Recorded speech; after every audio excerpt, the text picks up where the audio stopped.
Alright, so magandang hapon sa lahat. Update ito sa ating pag-ihaw ng ating ulam. So ayun mga kanonay ay naluto na nga. Ayan, so naka-ready na tayo. Siguro mamaya-maya ay bira na, no? At tayo lang naman mag-isa, so wala problema. So meron tayong kanin, ito. Hindi kasi ako nakapagkatanghalian at saka agahan kanina mga kanonay. Ito. Sinain ko pa to kayo ng umaga. Kaya walang bawas. Yan. Tapos ito yung binili natin. Yan. Tapos ito yung sausawan. Alright, hindi mahuli ang sili mga kanoy. At siyempre pag kumain, masarap sumubo pag may malamig na tubig. Yan. So, pahinga muna tayo sa coke dahil mahirap na.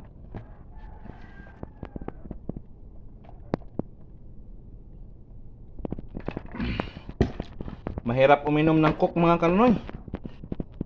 Mahirap talaga uminom ng coke. Lalo na't walang pera. Mahirap talaga.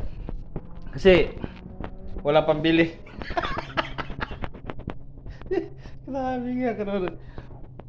Alright, so mamaya-maya ay tayo kakain na, no? Mamaya tayo kakain na. So ayan, sa mga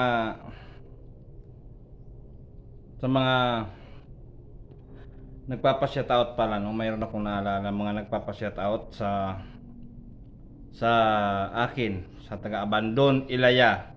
Diyan sa tinatrabuhan ko, kinukuhaan ko ng tinapay diyan. Mga tambay diyan nagpapa-shoutout sa akin. Yan. Masaya din sila pag ako nandoon kasi siyempre sa kabila ng sila mga kabataan pa sila, tayo medyo may edad na at nakasabay pa rin tayo sa kanila, no? Siyempre kailangan lang naman diyan ay pakisama sa mga kabataan kasi sila naman ay mababait din yan ang mga yan. Makibarkada din yan mga yan kung ikaw ay makibarkada rin. Ganun lang yan eh. Kung ano luho nila, sakay-sakay ka lang, no? Huwag mo silang susuwayin para hindi sila sa iyo, magtampo. May mga bagay kasi na ganyan na pag sinuway mo sila, parang takot na sila sa iyo. Yung makita kanila, hindi na sila babati sa iyo tapos lalaylo na pag nakita ka. Yung parang ganon, iwas na sila sa iyo. Yun. Pero pag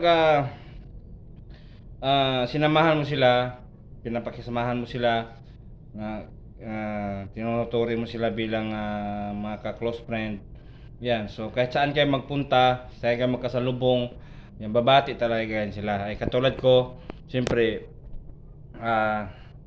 alas 2 pa lang, alauna pa lang nandun ako, papunta na ako ng bakery.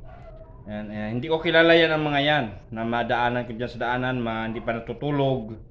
Yan. Pero magulat ka na lang, babatiin ka na nila. Kanonoy, sabi sa akin. So siyempre, nasanay na sila sa akin kasi mabait man tayo sa kanila. At saka, siyempre pinapayuhan din natin sila pag may mga mali, yung mga ganun. So believe lang ako sa mga kabataan na ganyan dahil kahit pa paano ay hindi ka naman nila inaano. No, siyempre mababait din yan sila.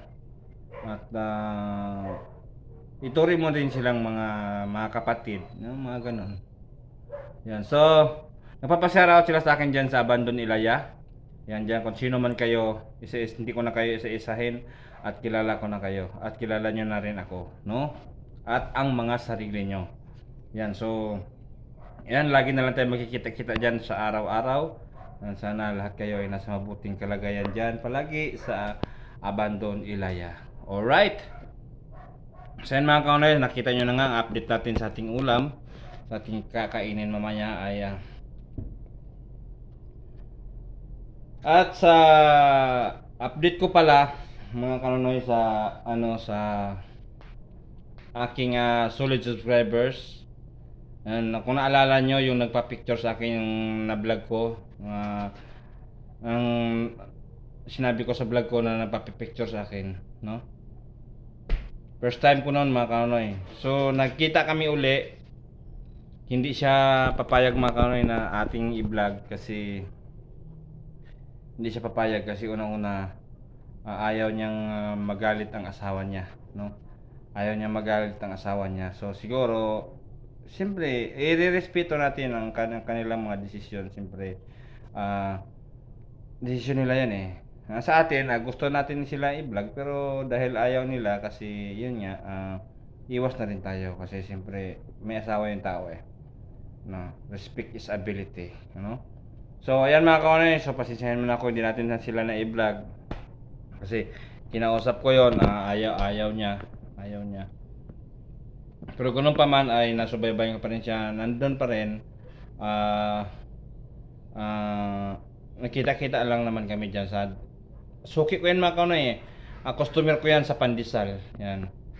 Pero actually may suki talaga yan sila. Mga nauna pa sa akin yan naglako. Pero ngayon nakilala nila ako. Siyempre minsan bumibili na rin sa akin. No? Ayan. So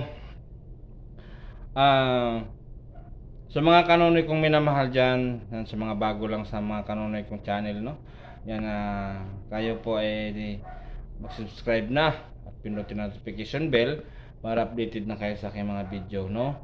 Para tulungan nyo ako humingi ng tulong sa inyo na sana ay dadami pa ang mga subscribers ko para kahit paano ay mamonetize na at makatulong na tayo sa ating mga kababayan na higit na nangangailangan ng tulong, no? Ayan, so sa ngayon nga may mga misyon na tayo na dapat gagawin pero hindi pa natin magawa-gawa dahil nag-isa lang tayo, hindi pa tayo na monetize, no? Alam ko hindi naman napapabayaan Diyos sa akin. Yan, basta go lang. Yan, so kaya nakiusap ako sa inyo, sana huwag kayong mawawala, patuloy kayo nandyan para sa aking munting YouTube channel, no? Kasi lahat naman ng ito ay pangarap ko at hindi lang naman para sa akin, no? Hindi lang para sa akin kundi para sa ating mga kababayan din nga na nangangailangan ng tulong. Sa mga kababayan ko na napuntahan ko na at nabigyan ng konting tulong pa at sana lalago pa ang ating munting YouTube channel para kahit paano ay mabalikan ko kayo, no? Kasi pangarap ko talaga na kahit sa mga konting paraan makatulong man lang sa inyo, no? Ayan. So ayan, salamat sa mga patuloy nga nagsuporta sa akin, patuloy na nandyan, no? Patuloy na nag-comment, patuloy na nag-share sa kanilang mga payo sa akin or ano pang mga either mga ano pang mga gagawin, no? Mga nagtuturo. Yan. Sa mga kababayan ko sa Bayong Dagat yan, lagi kayo mag-iingat. Yan, sana lahat kayo hindi ko man kayo may isa-isa, no? Sana lahat kayo ay nasa mabuting kalagayan sa araw at gabi, ang buong pamilya ninyo, no? Ayan, so gabayan kayo palagi ng Panginoon diyan. Yan, ingat kayo palagi. Ayan mga kanonoy, siyempre hindi wala tayong upload ilang araw dahil yun nga ang cellphone natin ay medyo hindi siya makapag-video ng matagal. Kunting oras lang talaga. Kaya ito sinubukan ko naman, medyo tumagal-tagal naman siya ng konti. Ayan, so bukas uli ay maglako na tayo pero parang uulan na naman. Pero okay lang. Rain or shine ay tayo ay magtatrabaho. Alright, so yan, so samahan nyo lang ako mga kanonoy. At hindi ko na ipapakita sa inyo kung paano tayo kakain. Basta naka-prepared na, kakain na lang tayo mamaya-maya. So alright, so hanggang dito na lang. Yan mga kanonoy. Siguro bukas alis naman tayo ay madaling araw, alauna ng madaling araw mga kanonoy. Kasi pag updating kasi doon mga kanonoy, mag-ayos pa tayo ng pandesal. Tapos siguro makaalis tayo doon mga 2 or malapaw na lang sa 2 or another 2, mga ganon. Basta mga oras na ganyan mga kanoy ay paalis na tayo niyan, no? Kasi ang kasabihan diyan, mas mabutin tayo ang maghantay sa customer kaysa tayo sa antay ng customer, no? Alright, so yan, so hanggang dito na lang. I love you all, never say goodbye. Tomorrow is another day. Birabanat lipad.